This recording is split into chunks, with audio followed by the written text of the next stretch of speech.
everybody. Welcome. In 2005, I came across a concept that I hadn't heard of before, and it's called testing out. So, despite working as an administrator in the community college system, I really hadn't even heard much about testing out. I wasn't totally sure that it was legitimate, right? So, I wasn't sure if it was something that regular people could do, or even if it was something that I really needed to think about. But I was very intrigued by it, and I did want to try it. So around 2006, I took a CLEP exam. It was my first test and I was hooked. I actually passed that exam and I kind of made a hobby out of it. And I learned a lot about CLEP exams and how testing out can work in your homeschool program. I actually accumulated a lot of CLEP credit, and so much so that I could have earned an associate's degree doing that. So in today's episode, we're actually going to talk a little bit about that. We're going to talk about testing out of college classes and how it can be life-changing for you or someone that you care about. We're going to talk about how testing out can make expensive college degrees a little more affordable and how it can even reduce some of the time that it takes to earn that degree, which gets you out into the workforce and working much sooner. So normally we just talk about homeschooling for college credit, but today is going to be special. Today, one of our guests was not even homeschooled. He was in private Catholic school, but it just so happened that he had a mentor by his side and that person wanted to help him succeed. So we're going to talk to both of those gentlemen today. So I've invited them both to be with us. I can't wait to introduce you. The first guest is Ed McAllister, and he was a college athletics coach. He wanted to help the son of a close family friend, and the son, John Barrett, who's also here today. He needed some help studying for his ACT and SAT exams so that he could get off and get into college. So Ed was really determined to help mentor John through that process and reached out to me through email. We started chatting via email in about 2019. And as you can guess, it didn't take long before Ed and I started talking about my favorite subject, which is college credit.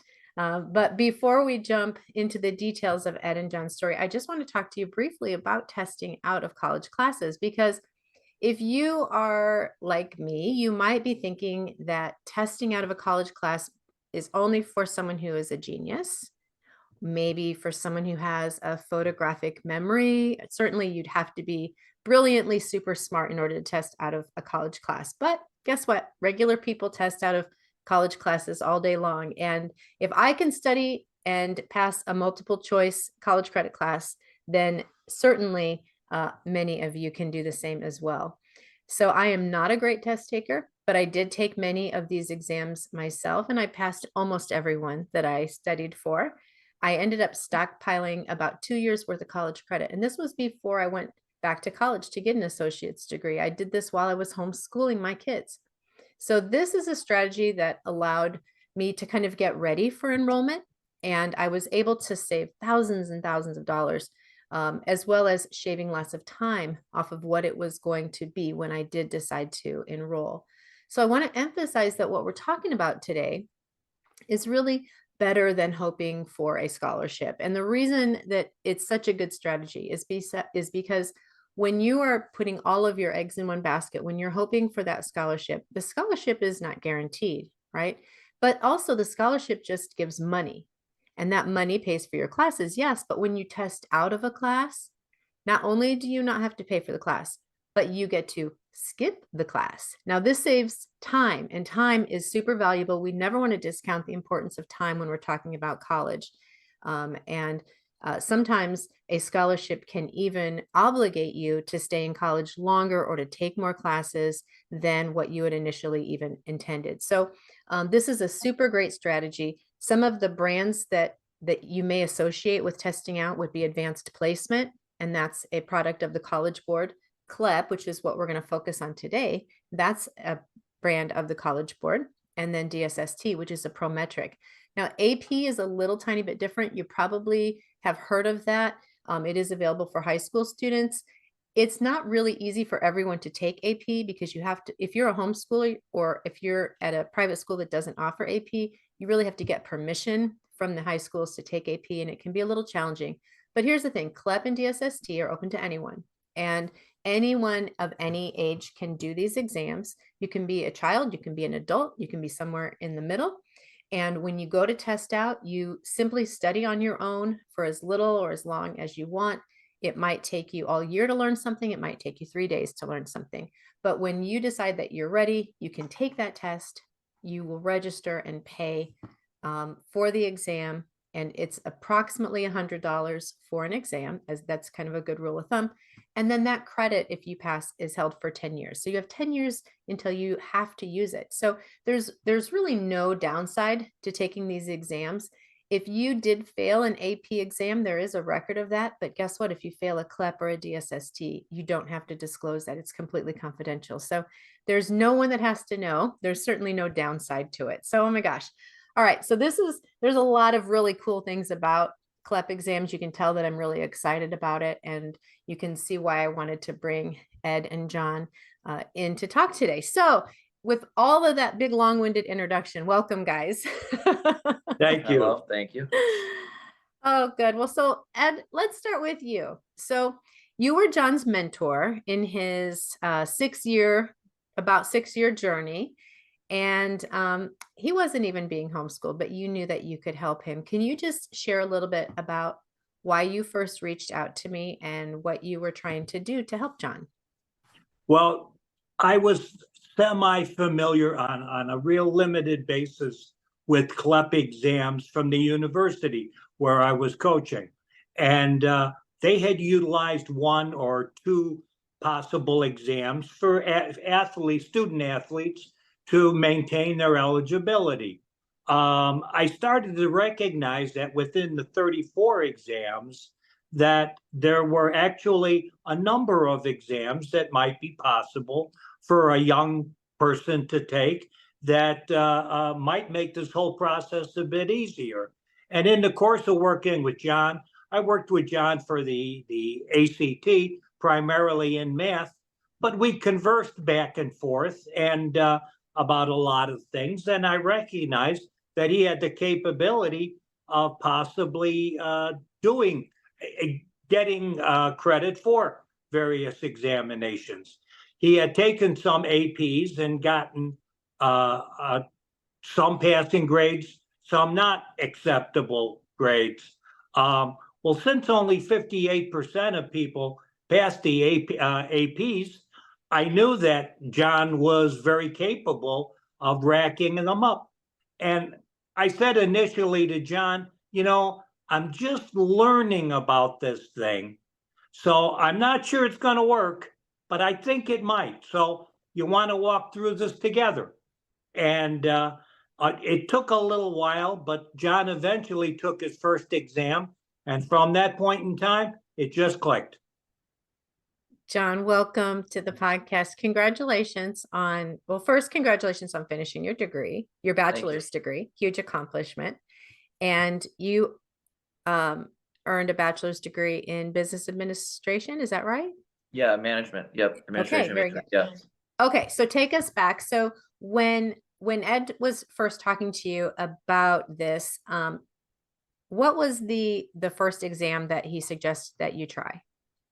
I can't remember what the first one was. Was it? Well, I just said to take one. Take one, and I took the one that was 6 hours at the time. It was English literature. English lit. That would have been the last choice on my list, but he did it. I was pretty good on my ACT. I think I got like a 32 or 33 in English. So I'm like, oh, okay, well, I'll look at that one. And I took that one and I got the 6. I got a 51 on the CLEP. So I just squeezed by. And once I realized, wow, that's 6 hours of college credit, I'm like, okay, this maybe can work. And yes, especially while I've gone part-time the whole time. So that was a big thing for me. I'm like, wow, this is equivalent to what I could do in half a year, basically.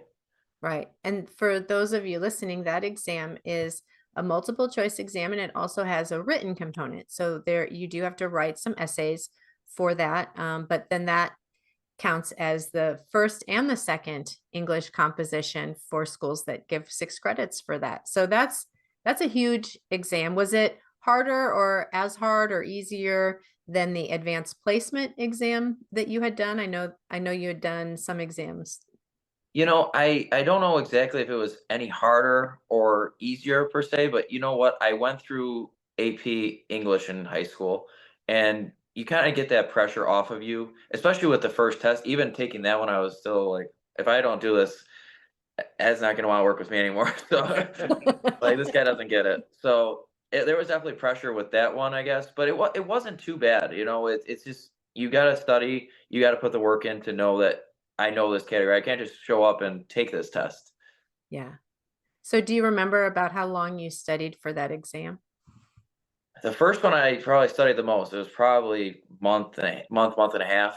So I was pretty ready for it, I thought, Uh-huh. and then I just squeezed by even. So I think a lot of it was just honestly nerves because you don't know what you're doing. You're walking into something brand new. Right, right.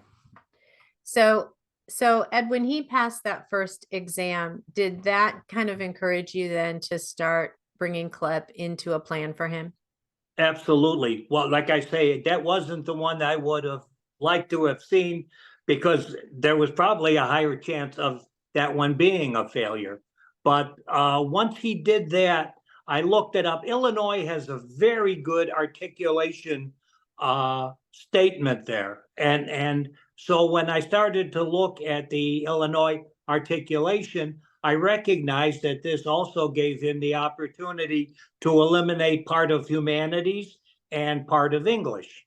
And so then we were looking at those areas as possible choices for future examinations. And based on what John, some of our discussions, we kind of put together a general game plan.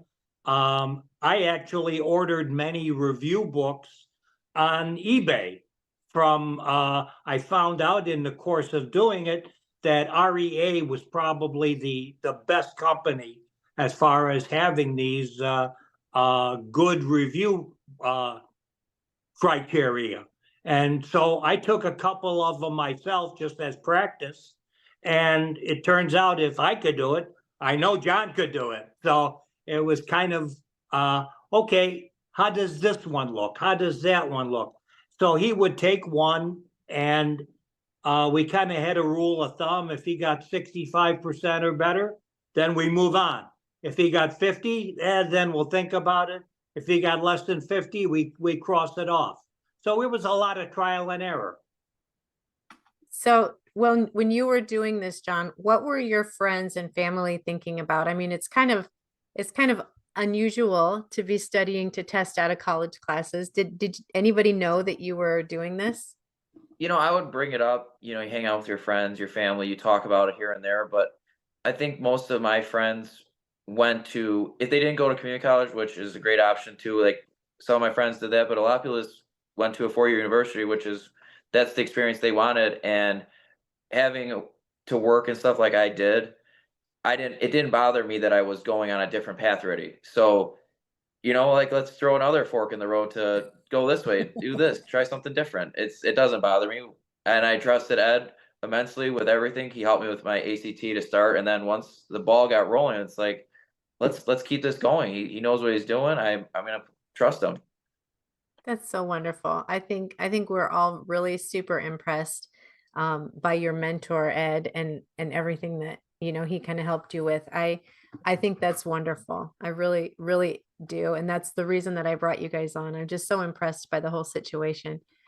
Let's look here. Okay, so you did analyzing and interpreting literature. You did Mhm. the English composition. What were some of the other exams that you passed?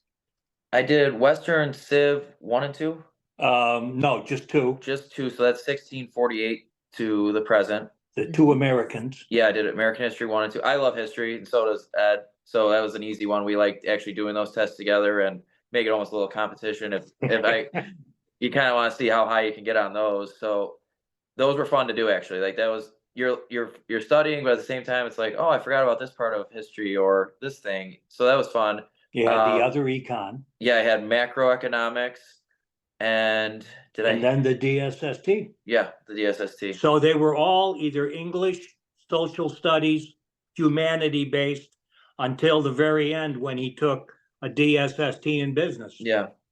Yeah, so let's just talk about DSST. For those of you guys who don't know, DSST is kind of a competitor to CLEP, but it's almost exactly the same, right? Like when you sit down to do it, it's structured very, very similarly. The one thing that I can say is a difference is the number of question choices that you have. DSST, you have a little bit better shot because they only give you 4 choices in the multiple choice, whereas CLEP gives you 5. So your odds are a little bit better. What was your DSST that you took? I took business ethics for Okay. my DSST. Yeah. And so that was the only business related class that you tested out of, right? Yes. Did you have a strategy in mind when you were choosing the different exams, or did Ed work with you on that as far as like which ones to do? Yeah. So Ed worked with me on that. And the thing was just timing on, I think it was the class wasn't offered until I would have been graduating. And that was a big no-no as far as taking a testing out of a class, I should say, in your last semester. So I didn't want to wait a whole nother semester just to take one class in person. So that was the big reason why ethics was the one. I already had figured out that, well, we figured out together that, okay, all these classes line up to take beforehand. We can't find this one, can't get into this one. Let's go take this. And so when all of this was happening, I mean, had you ever considered, obviously when you're in high school, maybe this isn't something that you think about, but had you ever considered kind of this approach of outsourcing these credits, like No, intentionally outsourcing them before going to college? no, not at all. I was pretty set on going to the community college, and the community college I went to lines up perfectly with the 4-year institute I went to. They're not far apart, so that made it a lot easier too. They're both really good schools. They had no problem there. I just thought, okay, I'm just gonna be on the path of talk to the counselor and, okay, take this now, go to the next school, take this now, and okay, go get your piece of paper. But once this happened, it definitely made things a lot more feasible. And I will just tell you, like as an outsider, that having another set of eyes, someone that is looking over the courses with you and the credits with you, and really probably made a big impact on your ability to get graduated. Getting into Oh college yeah, is not as hard as getting out. Getting out is what's hard. 100%. Yeah, at the end I was burnt out, I guess, for lack of a better term, but it's one of those ones you're so close, you see the light at the end of the tunnel, and you've done all this work. Let's go get it done. Yeah. Ed, what would you say was kind of the hardest thing to learn as someone who was being kind of taking the role of guidance counselor for this? Well, initially you start off with, is this possible? And because did I invent this? And you say there must have been greater minds than me beforehand, and I'd never heard this as long as I was involved in education. So with John, I'm taking baby steps also. I guess in the beginning, as I look at it now, I say, boy, woulda, coulda. If I'd have known about this years ago, we would have done this in coordination with John's high school. And he would have been done probably in 2 years of school. So when you're starting off, you're again, you don't want to be going down a wrong path. And I thank you so very much for answering questions, and also I utilized your book many times to because even though your book is for homeschoolers, there's a parallel to what's happening here. Right. And so it's not necessarily entirely for homeschoolers. Right. So as we went along, it was once this worked once or twice, now the sky's cleared. And so now you say, I see how this is going now. I see where we can go. And it just kind of flowed from that point in time. I remember in some of our emails, every now and again, you would say to me that you had shared about CLEP with a colleague or with a coworker or other people from your field, and not everyone believed that it was a legitimate thing either. And so this is something that people even in the college world don't necessarily understand well, right? I agree entirely. There's been so many instances.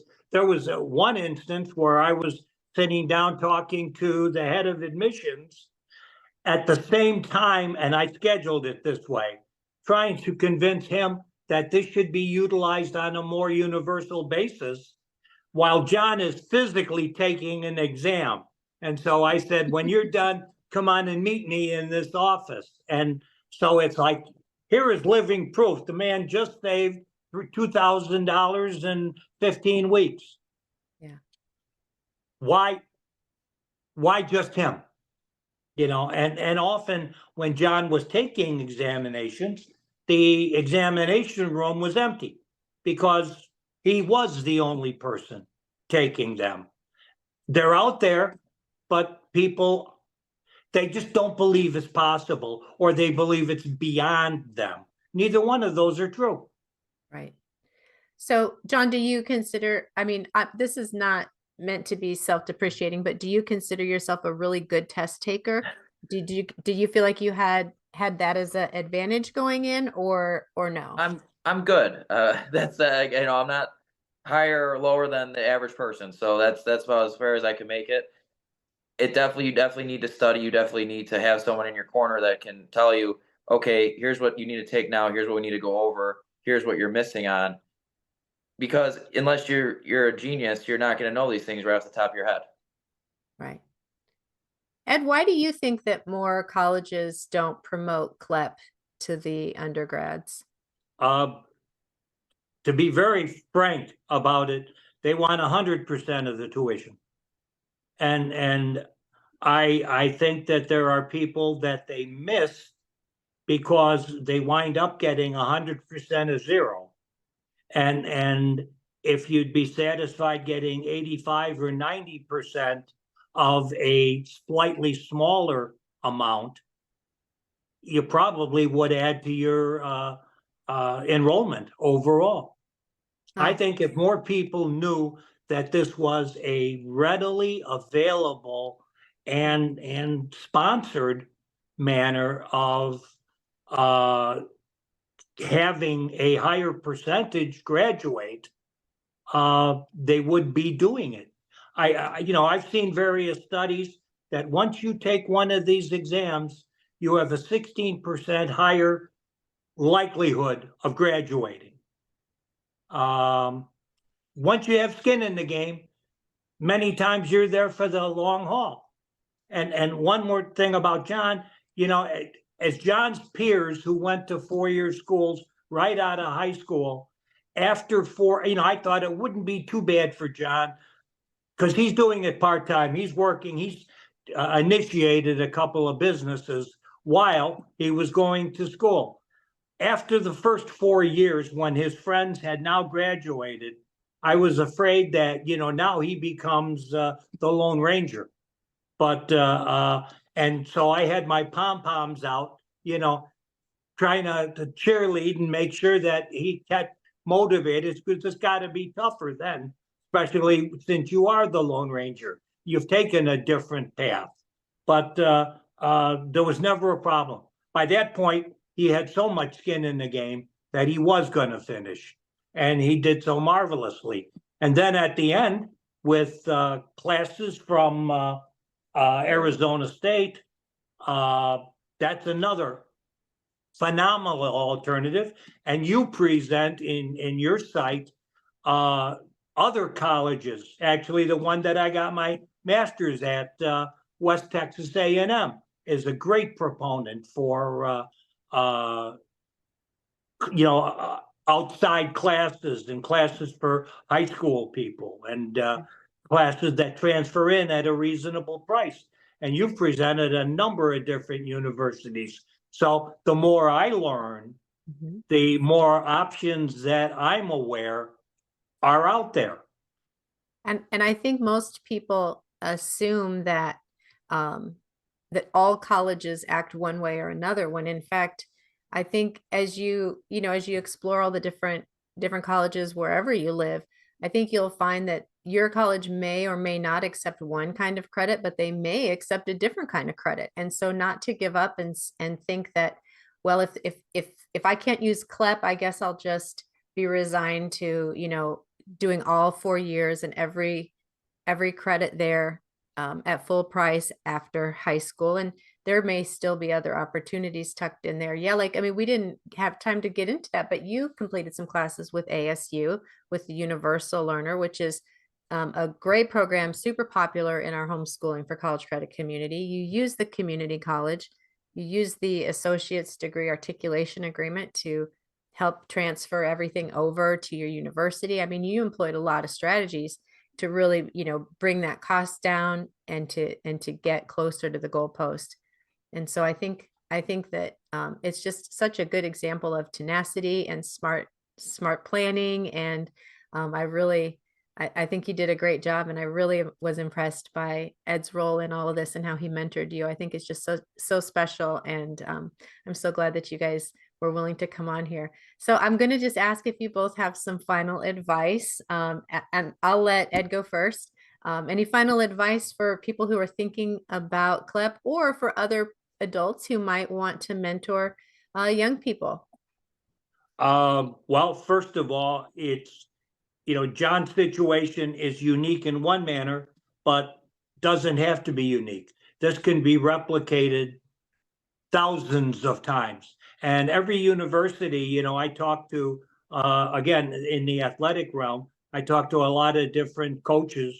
And, when I talk to someone, the first thing I do is I look at their catalog, and I kind of do a mental thing in my head of what is possible in this university or that university.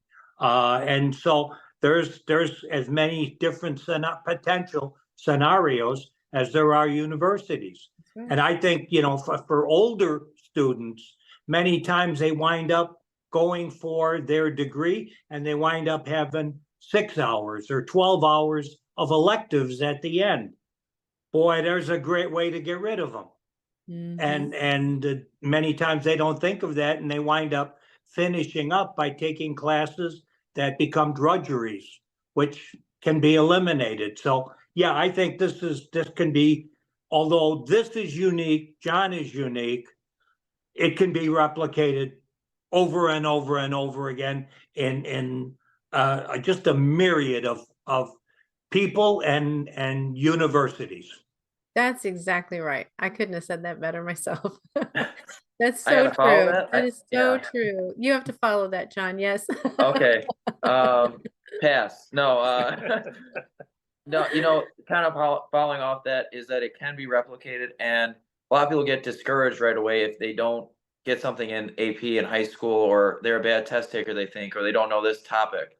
Well, there's a game plan that you can go through, like these articulation agreements, and you can talk with a mentor, a counselor. You have a lot of great counselors at schools, and that even if they don't know it right off the bat, like the counselors at the schools I went to, once I show them the game plan I want to do, they were pretty accepting of it because it is in their catalog. And that's the thing. You just have to have a game plan. You have to stick with it. You don't have to be on the same course as everybody else. That's the big thing for me. That's great. That's true. Be unafraid of doing those things a little differently than what everyone else is doing, and you can often find those little hidden gems. Most people aren't really focused enough on how to get out of college. In today's episode, we really started talking about how testing out can help bring the goalpost closer and save significant amount of time and money along the way. So if you've been encouraged and motivated by what these guys have talked about today, I really encourage you to try a CLEP exam. Just give it a try. Even if you're an adult and you don't need the college credit, just give it a try. Maybe you'll use it and maybe it won't, but you'll be able to help someone else, and you can talk to them about CLEP, and you can show them those different opportunities. But in either case, it could literally change the trajectory of your life. So I want to thank John Barrett and Ed McAllister for being guests on today's show. Join me next time when we learn more ways that you can homeschool for college credit. Thanks for attending, everybody.